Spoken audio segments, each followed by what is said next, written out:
Hey, what's up, people? This is Ike Love. I'm creator and author of the blog, The Viable Alternative, which is an inspirational blog where I share the wisdom and insights gained along my path of becoming a greater, stronger version of myself. And if you want to read more on the site, you can click under the window where it says description, and you see a link for www.theviablealternative.com. Now, I've tried to get all my yawns out because I'm completely exhausted, so this is not going to be too much of a long video. But I don't even have a title for this video per se. I want you to go away from this video. Oh my gosh, what was it? I want you to go away from this video that for those of you who feel lost, to not give up hope. And this is addressed for people who, you feel that you feel lost, or you feel that life is passing you by because you can't really figure out really what you want to do in this world. You do not think you have any talents or any type of gifts or abilities. You feel you're just like a regular old mediocre person meant to pass through this world without making any impact. And you watch other people doing these great things, and you kind of like are sitting around thinking, or watching and yearning, thinking, well, when is my turn? I'm such a loser, How am I going to figure stuff out? So this is kind of like a don't lose hope type of video because I heard a very interesting story earlier on this week. So early on this week, I had met up with a guy that I'd gone to nursery school with. I've known him from nursery school, and I went to school with him up until the 7th grade when he left. And then thankfully I left that school a year later. Did I leave a year later? I left in the 2 years later, 9th grade, thank God. I went to high school, a different place. But anyway, so I met up with him on this past Sunday. He had a get together at his house. And when I was hanging out with him, I asked him how his brother was doing. And he told me, oh my gosh, because I know he had a brother that's a year younger than the both of us that I remember. And so I asked him how his brother was doing. He said, oh my gosh, I got an interesting story to tell you about how he's doing. And so basically, of the two of them, my friend, the guy I had gone to school with, was the quote unquote the smart one, And not to say this guy wasn't smart, but I'm talking about in terms of academically. My friend was a guy that got the good grades. He was really, really, really smart. I think he had won in the 5th and 6th grade like awards of excellence in like different courses like math and science. He's just a smart bastard. He's a smart dude. And so his brother, and and when you have a sibling who does very, very well, we were talking about this. Parents don't necessarily, some parents don't necessarily want to like compare you to the successful older or smarter older brother, or the academically successful older brother. There's no such thing as really smart per se, but academically successful older brother. And they don't want to compare, but it just kind of winds up happening anyway. You kind of live in that person's shadow. So that's what happened kind of with the younger brother over the years. And the way he described him, he said, the guy was kind of lost. He was getting in and out of trouble. He was kind of like floating around in life. But during this course, he said that his brother had always had this palate for like spirits, aperitifs, like wines, liqueurs, not wines, liqueurs, liqueur, L-I-Q-U-E-R. I don't know, I'm just like liqueurs. Aperitifs, liqueurs, different types of spirits. The guy always had like developed over the years a really strong palate. Not like he was an alcoholic or anything, but he just had like became like one of those snobbish connoisseurs. So lo and behold, he told me like a couple of years ago, he just decided to start his own spirits company. And this was before I actually made this video. I actually read more from the story, and basically speaking, his friend decided to his younger brother's friend had decided to like just create some type of liqueur, and the dude that I'm talking about got really interested in it and decided to join him. And lo and behold, they kind of came up with different kinds of concoctions, and before you know it, they had an idea to launch a company. And I heard that they're doing very, very well. And they actually appear in different write-ups in different local magazines. They have their own local distillery in Williamsburg. You know, and the guy, like, he actually, you know, bottles up himself. He's actually has a good network of even the whole supply chain. And I heard the thing is doing really, really well. The guy's happy. The guy is happy with what he does because he had a natural interest over the years, cultivated in drinking different spirits, liqueurs, whatever. And you know, it turned into a hobby, so to speak. And from there, he started a company out of it. And I just was telling his older brother was telling me the story. I was like, it's so funny in life. It's just like how, like, our different interests, our passions, our hobbies can sneak up on us, and it turns out we turn around and we, like, catch it, and we wind up making a living out of it and affecting the world. And because initially it was your hobby, you weren't making any money out of it initially, it was just something you were doing, like, because you are first willing to engage in it for free, it's not about the money, it's about the passion you have for that individual specific thing. And that's what makes you working with it much more happy, much more excited. It makes it much more worthwhile because it's something that naturally emanates from you. And it's like again, it just snuck up on him, you know? It kind of like was something that, like, you know, it's kind of like the whole thing we see the dog chasing his tail, thinking that the tail is a separate entity. Not really, not realize the dog, if you just sat down and realize the tail is attached to it. And it's the same thing with him, you know, like, he was floating around endlessly in life. I'm sure while he was floating around, he was sitting here with this hobby of testing different, you know, enjoying different liqueurs and spirits. And lo and behold, this became his way to make a living.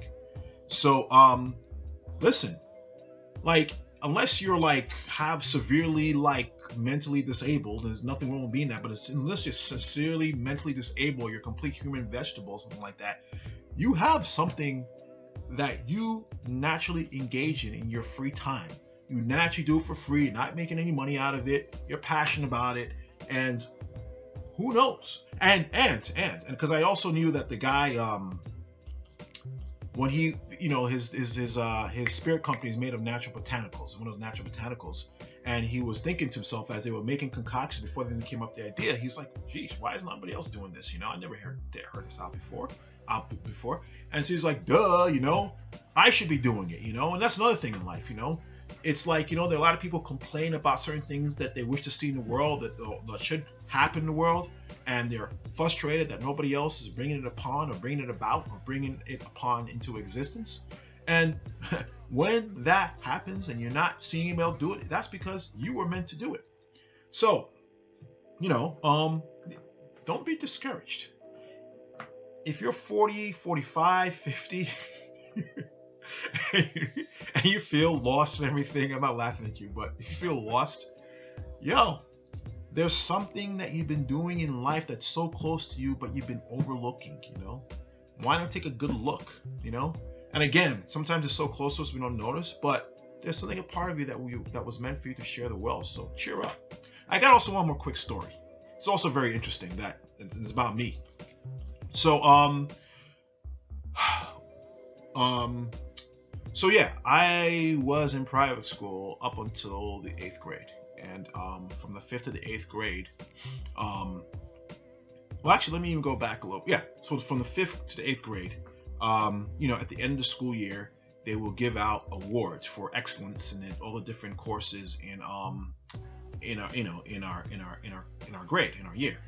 And not only would they gave out awards for excellence, they also gave out awards for most improved. So the 7th grade, I kind of like cleaned up, you know. I won an award for excellence in history, and I won an award for excellence in Spanish, you know. And so, but what's also interesting, I also won an award for the most improved in a course called Media Arts. Now, Media Arts was kind of like a, think about media before, what people thought of media before the internet came around. You know, it was like, you know, you do little like stories, you know, and they will film the stories, like little things on film. And I think the teacher of mine was impressed about like my rendition of a Hansel and Gretel story that was done. You know, I did some backdrop, whatever. I don't know. She was impressed. I don't know. I really didn't. Here's another thing. The twist of the story is that I didn't really think it's such a big deal because of my family, you know. Anything in the arts are considered useless. Anything that didn't have to do with science or math or technology was considered useless because it wasn't going to pay you enough money. And so, you know, you were slapped in the back of the head and said, if you ever were told, my parents, to go, that you wanted to become like an artist or a teacher or something like that, they'll slap you back in the head and say, get serious, you know. In my household, you have to either become a doctor, a lawyer, an accountant, an engineer, something that had to do with the sciences that was going to pay you a lot of money when you graduated from college. So, you know, obviously my parents would have been happy if I got an F in arts, but, you know, they'd rather me get an A in math and an F in arts, and an F in math and an A in arts, you know what I mean?